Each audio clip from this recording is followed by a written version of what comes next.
There is nothing more absurd, as I view it, than that conventional association of the homely and the wholesome which seems to pervade the psychology of the multitude. Mention a bucolic Yankee setting, a bungling and thick-fibred village undertaker, and a careless mishap in a tomb, and no average reader can be brought to expect more than a hearty, albeit grotesque, phase of comedy. God knows, though, that the prosy tale which George Birch's death permits me to tell has in it aspects beside which some of our darkest tragedies are light.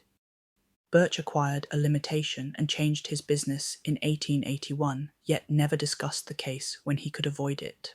Neither did his old physician, Dr. Davis, who died years ago. It was generally stated that the affliction and shock were results of an unlucky slip whereby Birch had locked himself for 9 hours in the receiving tomb of Peck Valley Cemetery, escaping only by crude and disastrous mechanical means. But while this much was undoubtedly true, there were other and blacker things which the man used to whisper to me in his drunken delirium toward the last. He confided in me because I was his doctor and because he probably felt the need of confiding in someone else after Davis died. He was a bachelor, wholly without relatives. Birch, before 1881, had been the village undertaker of Peck Valley, and was a very calloused and primitive specimen, even as such specimens go. The practices, I heard, attributed to him would be unbelievable today, at least in a city, and even Peck Valley would have shuddered a bit had it known the easy ethics of its mortuary artist in such debatable matters as the ownership of costly, laying-out apparel invisible beneath the casket's lid, and the degree of dignity to be maintained in posing and adapting the unseen members of lifeless tenants to containers not always calculated with sublimest accuracy. Most distinctly, Birch was lax, insensitive, and professionally undesirable, yet I still think he was not an evil man. He was merely crass of fibre and function, thoughtless, careless, and liquorish, as his easily avoidable accident proves, and without that modicum of imagination which holds the average citizen within certain limits fixed by taste. Just where to begin Birch's story I can hardly decide, since I am no practised teller of tales. I suppose one should start in the cold December of 1880, when the ground froze and the cemetery delvers found they could dig no more graves till spring. Fortunately, the village was small and the death rate low, so that it was possible to give all of Birch's inanimate charges a temporary haven in the single antiquated receiving tomb. The undertaker grew doubly lethargic in the bitter weather, and seemed to outdo even himself in carelessness. Never did he knock together flimsier and ungainlier caskets, or disregard more flagrantly the needs of the rusty lock on the tomb door, which he slammed open and shut with such nonchalant abandon. At last the spring thaw came, and graves were laboriously prepared for the 9 silent harvests of the grim reaper which waited in the tomb. Birch, though dreading the bother of removal and interment, began his task of transference one disagreeable April morning, but ceased before noon because of a heavy rain that seemed to irritate his horse, after having laid but one mortal tenement to its permanent rest. That was Darius Peck, the nonagenarian, whose grave was not far from the tomb. Birch decided that he would begin the next day with little old Matthew Fenner, whose grave was also nearby, but actually postponed the matter for 3 days, not getting to work till Good Friday the 15th. Being without superstition, he did not heed the day at all, though ever afterward he refused to do anything of importance on that fateful 6th day of the week. Certainly, the events of that evening greatly changed George Birch. On the afternoon of Friday, April 15th, then, Birch set out for the tomb with horse and wagon to transfer the body of Matthew Fenner. That he was not perfectly sober, he subsequently admitted, though he had not then taken to the wholesale drinking, by which he later tried to forget certain things. He was just dizzy and careless enough to annoy his sensitive horse, which, as he drew it viciously up at the tomb, neighed and pawed and tossed its head, much as on that former occasion when the rain had vexed it. The day was clear, but a high wind had sprung up, and Birch was glad to get to shelter as he unlocked the iron door and entered the side hill vault. Another might not have relished the damp, odorous chamber with the 8 carelessly placed coffins, but Birch in those days was insensitive and was concerned only in getting the right coffin for the right grave. He had not forgotten the criticism aroused when Hannah Bixby's relatives, wishing to transport her body to the cemetery in the city whither they had moved, found the casket of Judge Capwell beneath her headstone. The light was dim, but Birch's sight was good, and he did not get Asaph Sawyer's coffin by mistake. Although it was very similar, he had indeed made that coffin for Matthew Fenner, but had cast it aside at last as too awkward and flimsy in a fit of curious sentimentality, aroused by recalling how kindly and generous the little old man had been to him during his bankruptcy 5 years before. He gave old Matt the very best his skill could produce, but was thrifty enough to save the rejected specimen and to use it when Asaph Sawyer died of a malignant fever. Sawyer was not a lovable man, and many stories were told of his almost inhuman vindictiveness and tenacious memory for wrongs real or fancied. To him, Birch had felt no compunction in assigning the carelessly made coffin, which he now pushed out of the way in his quest for the Fenner casket. It was just as he had recognized old Matt's coffin that the door slammed to in the wind, leaving him in a dusk even deeper than before. The narrow transom admitted only the feeblest of rays, and the overhead ventilation funnel virtually none at all, so that he was reduced to a profane fumbling as he made his halting way among the long boxes toward the latch. In this funereal twilight he rattled the rusty handles, pushed at the iron panels, and wondered why the massive portal had grown so suddenly recalcitrant. In this twilight, too, he began to realize the truth and to shout loudly as if his horse outside could do more than neigh an unsympathetic reply. For the long-neglected latch was obviously broken, leaving the careless undertaker trapped in the vault, a victim of his own oversight. The thing must have happened at about 3:30 in the afternoon. Birch, being by temperament phlegmatic and practical, did not shout long, but proceeded to grope about for some tools which he recalled seeing in a corner of the tomb. It is doubtful whether he was touched at all by the horror and exquisite weirdness of his position, but the bald fact of imprisonment so far from the daily paths of men was enough to exasperate him thoroughly. His day's work was sadly interrupted, and unless chance presently brought some rambler hither, he might have to remain all night or longer. The pile of tools soon reached, and a hammer and chisel selected, Birch returned over the coffins to the door. The air had begun to be exceedingly unwholesome, but to this detail he paid no attention as he toiled, half by feeling, at the heavy and corroded metal of the latch. He would have given much for a lantern or bit of candle, but lacking these, bungled semi-sightlessly as best he might. When he perceived that the latch was hopelessly unyielding, at least to such meagre tools and under such tenebrous conditions as these, Birch glanced about for other possible points of escape. The vault had been dug from a hillside, so that the narrow ventilation funnel in the top ran through several feet of earth, making this direction utterly useless to consider. Over the door, however, the high, slit-like transom in the brick facade gave promise of possible enlargement to a diligent worker. Hence upon this his eyes long rested as he racked his brains for means to reach it. There was nothing like a ladder in the tomb, and the coffin niches on the sides and rear, which Birch seldom took the trouble to use, afforded no ascent to the space above the door. Only the coffins themselves remained as potential stepping stones, and as he considered these, he speculated on the best mode of arranging them. 3 coffin heights, he reckoned, would permit him to reach the transom, but he could do better with 4. The boxes were fairly even, and could be piled up like blocks, so he began to compute how he might most stably use the 8 to rear a scalable platform 4 deep. As he planned, he could not but wish that the units of his contemplated staircase had been more securely made. Whether he had imagination enough to wish they were empty is strongly to be doubted. Finally, he decided to lay a base of 3 parallel with the wall, to place upon this 2 layers of 2 each, and upon these a single box to serve as the platform.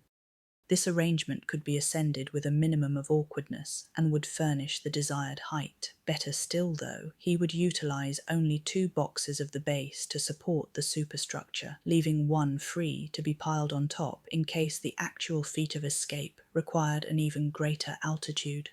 And so the prisoner toiled in the twilight, heaving the unresponsive remnants of mortality with little ceremony as his miniature Tower of Babel rose course by course. Several of the coffins began to split under the stress of handling, and he planned to save the stoutly built casket of little Matthew Fenner for the top, in order that his feet might have as certain a surface as possible.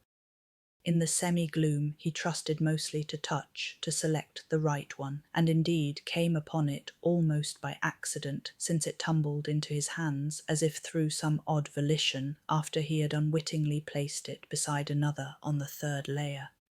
The tower at length finished, and his aching arms rested by a pause, during which he sat on the bottom step of his grim device. Birch cautiously ascended with his tools and stood abreast of the narrow transom. The borders of the space were entirely of brick, and there seemed little doubt but that he could shortly chisel away enough to allow his body to pass. As his hammer blows began to fall, the horse outside whinnied in a tone which may have been encouraging and may have been mocking. In either case it would have been appropriate, for the unexpected tenacity of the easy-looking brickwork was surely a sardonic commentary on the vanity of mortal hopes, and the source of a task whose performance deserved every possible stimulus.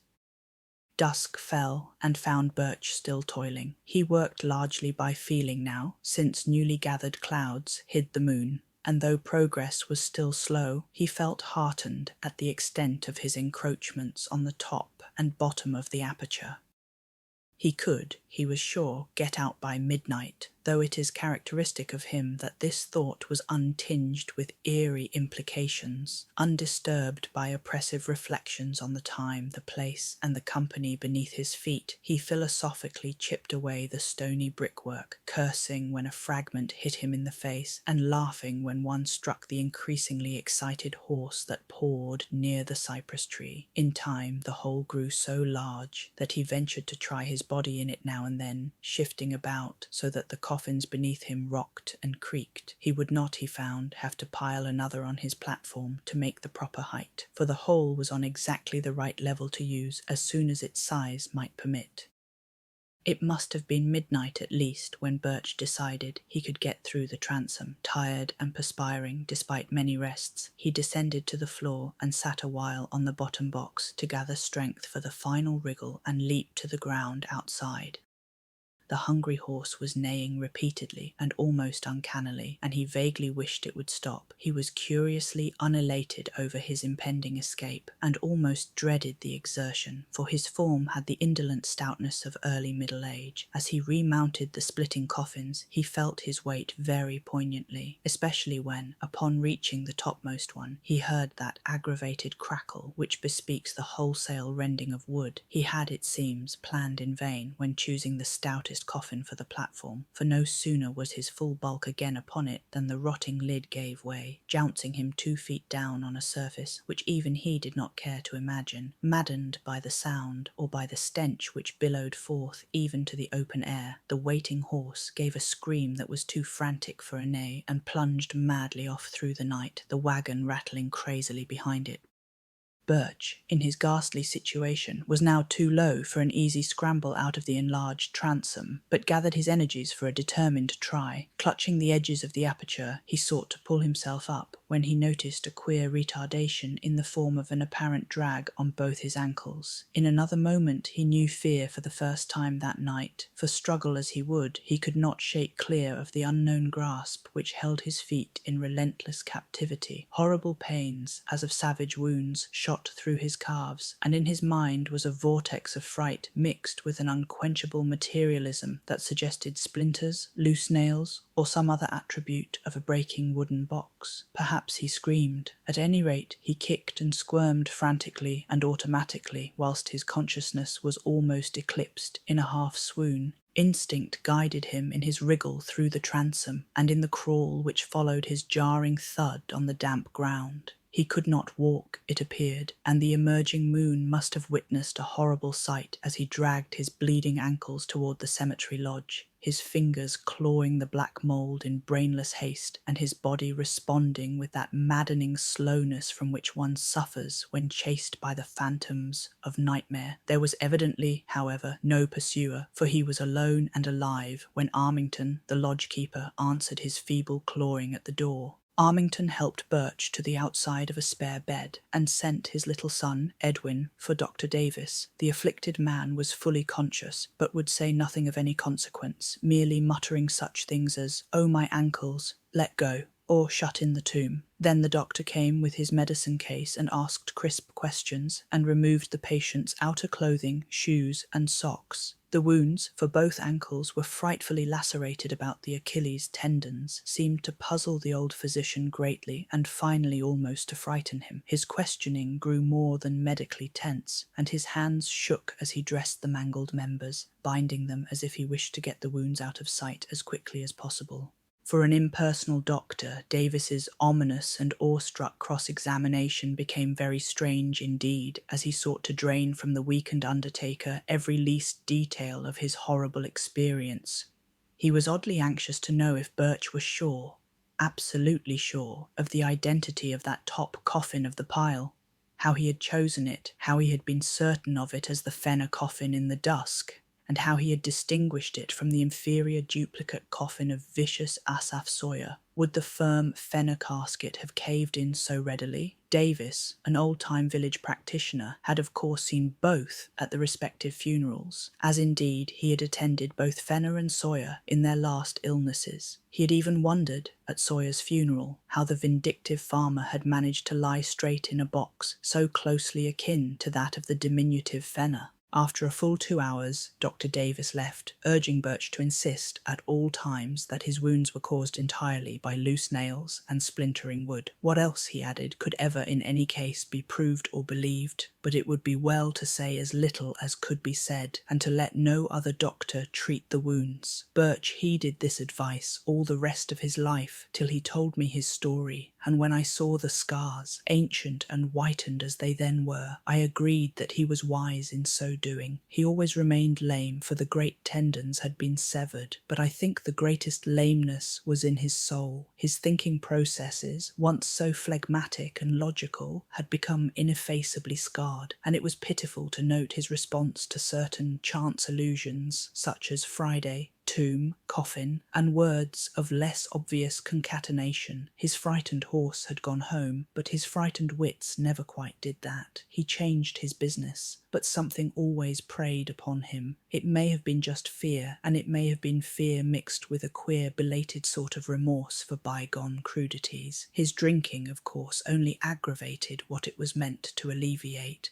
When Dr. Davis left Birch that night, he had taken a lantern and gone to the old receiving tomb. The moon was shining on the scattered brick fragments and marred facade, and the latch of the great door yielded readily to a touch from the outside. Steeled by old ordeals in dissecting rooms, the doctor entered and looked about, stifling the nausea of mind and body that everything in sight and smell induced. He cried aloud once, and a little later gave a gasp that was more terrible than a cry. Then he fled back to the lodge and broke all the rules of his calling by rousing and shaking his patient and hurling at him a succession of shuddering whispers that seared into the bewildered ears like the hissing of vitriol. It was Asaph's coffin, Birch, just as I thought. I knew his teeth, with the front ones missing on the upper jaw. Never, for God's sake, show those wounds. The body was pretty badly gone, but if ever I saw vindictiveness on any face, or former face, you know what a fiend he was for revenge, how he ruined old Raymond 30 years after their boundary suit, and how he stepped on the puppy that snapped at him a year ago last August. He was the devil incarnate, Birch, and I believe his eye for an eye fury could beat old Father Death himself. God, what a rage. I'd hate to have it aimed at me. Why did you do it, Birch? He was a scoundrel, and I don't blame you for giving him a cast-aside coffin, but you always did go too damned far. Well enough to skimp on the thing some way, but you knew what a little man old Fenner was. I'll never get the picture out of my head as long as I live. You kicked hard, for Asaph's coffin was on the floor. His head was broken in, and everything was tumbled about. I've seen sights before, but there was one thing too much here. An eye for an eye. Great heavens, Birch, but you got what you deserved. The skull turned my stomach, but the other was worse. Those ankles cut neatly off to fit Matt Fenner's cast-aside coffin. Hey everyone, thanks for listening. That was the original In the Vault by H.P. Lovecraft, first published back in 1925 in the Tryout. Lovecraft is a brilliant writer, but I can't help feeling like he got paid by the syllable. I'm currently working on a more modern version of the story with shorter sentences, updated language, and a bit less repetition. I'll link it here when it's done, so keep an eye out. As I've mentioned in my other videos, I like to end with a completely random fun fact, just so you can get to know the person behind the mic.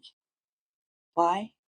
Because parasocial relationships are cheaper than therapy? So here's today's. I was walking through the woods with my daughter one winter, and I said to her, "If you're really quiet, you might see a deer." It was December, so for festive flair, I added, "And if you're really lucky, you'll see a reindeer." She then stopped walking, turned, looked me dead in the eye, and said, "Ma'am, don't be silly. Reindeers don't exist." Now, the sheer confidence in her tone made me, for a solid 30 seconds, genuinely question whether I made up all of Christmas. I could not remember in that moment whether or not reindeers actually did exist or if I just created them in my head. And that's it. My kid's a genius. See you in the next one.